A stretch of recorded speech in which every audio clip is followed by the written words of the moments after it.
wasn't as familiar with the series Sailor Moon before I started recording it.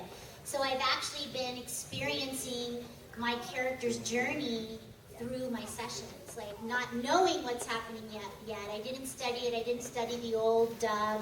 I just wanted to be in present time and experience what was happening next with her. As far as the voice, when we get the audition, everyone was already cast except for Chibi Moon and Black Lady. So I got the audition, we do it through email, and so I didn't listen to the old dub, and Chibi is very close to my natural voice, right? But for Black Lady, my first audition they sent back and they said, she's way too evil. You have to know, for 27 years, I voice every little Sumomo, every little cute character in the world, and no one ever throws me an evil character. So I was so excited to hear she's too dark. Can you lighten her up a little bit? Yeah, so it's just something, I just lower my voice a little, and yeah, Black Lady. It sounds so, I personally love it. I love your Black Lady voice. Well, here's where the history comes in. I had to learn to do this. I used to be a singer for years, and I actually sang all the songs on the Magic Night Rare CD. And I sang, and actually I think there's one of those CDs, they're not for sale anywhere, but in the auction, so you guys have to check that out. But I also sang Freckles, the opening theme song to Rurouni Kenshin. So that was one of the things I did in the early 90s. But I've always had, saying, I have a big range as a singer. But a funny story, real quick, is that people will call my house all the time, solicitors, and they will ask to talk to my mother. And so I'm like, if I don't want to talk to them, I'll just go, hi, I have a Barbie. Do you have a Barbie? And then if it's a serious business call that I have to talk to them for some reason, I'll go, okay, hold on, let me get my mom. Mom! Hi, can I help you? I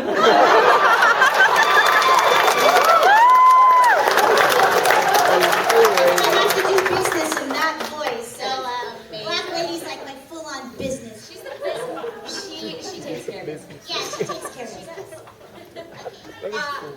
I have not read. I've read a little bit of the manga, but just the maybe first volume of it. But yeah, I read the Sailor V manga.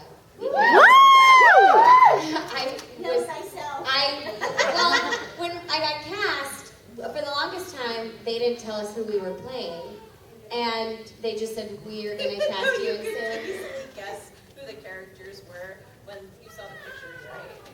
Wait, what? When you were auditioning for the show? No, when I auditioned for the show, I auditioned for everybody, and then they called me back for Sailor Moon and for Luna. And so then they said, you got cast. And I was like, oh. But they didn't say who we were playing because they didn't even trust us with that information. Right. Yeah, it's top secret. So I had to sign this contract where I'm like, sure, I'll do. They told us we had to do AX, and we had to do, we'd be available for whatever else, and then available for one other thing. And I was like, yeah, sounds great. And I was on my way to my rehearsal dinner for my wedding. So I was like, sure, I'm in Sailor Moon. And so I was too scared to be like, can I go playing? I figured they would be ripping it up, right? I was so worried up. And so I didn't ask anybody, and so we didn't know who was working on the show, didn't know who we were playing. And then Stephanie Shea, I saw her at a session, she's like, oh, I'm going over to Studiopolis to work on. I got really quiet, and I was like, are you working on that one thing? She's like, yes. I saw Christina V at a convention, and she's like, congratulations. And I was like, oh, you too? Yeah. She goes, I was congratulating you on getting married. And I was like, thank you. Yeah, about that. And then she got scared that maybe she had said too much. And so when we finally got to announce it at AX, everyone was like, who is everybody? Because we only know who we are, they won't tell us.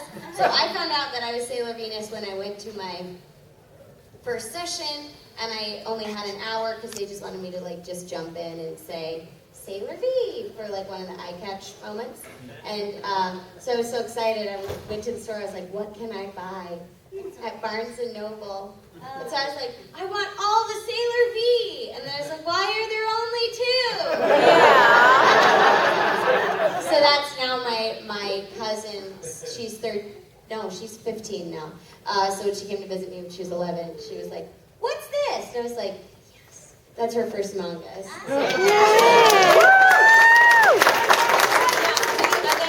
And then like 2 years later, Erica Mendez and I and Christine Marie Cabano showed up at AX backstage, and everyone was like, "What are you guys doing here?" Because you showed up and you go, we're just here to be moral support. To you guys. Yeah, And then Stephanie totally called it. She was like, "You're in this, aren't you?" You were wearing teal nail polish. Teal. Teal. No, I just wanted to be colorful today. I mentioned it to you. I go, why are you wearing teal? You always wear black. And you go, oh, just spicing things up. And then we were announced and we walked on stage. It was really good. Kind of funny story about that. And then we'll take more questions because we only have 10 minutes left. So I know they just gave us the 10-minute warning. I know, it's crazy. Where is Pluto? We need some time.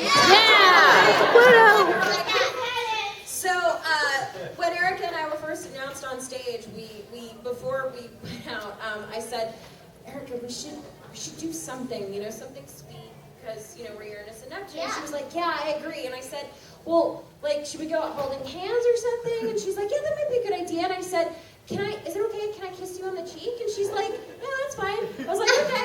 So we walk out on stage, and I give her a little kiss on the cheek. Well, someone very sweet in the audience was recording at the time, and they clipped that, and they put it on YouTube, and the title, I believe, is I Ship Lauren Landa and Erica Mendez. That's amazing. And then fast forward to a year later, I was walking around Anime Los Angeles. Erica was a guest there, and I was sitting in her panel.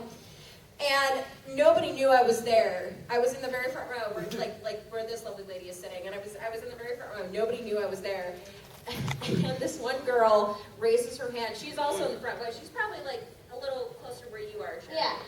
And she says, "What do you think of people shipping you and Lauren Landa together?" And Erica's like, actually, funny story, Lauren's actually here, and everyone lost it. And the girl just squealed all of a sudden. And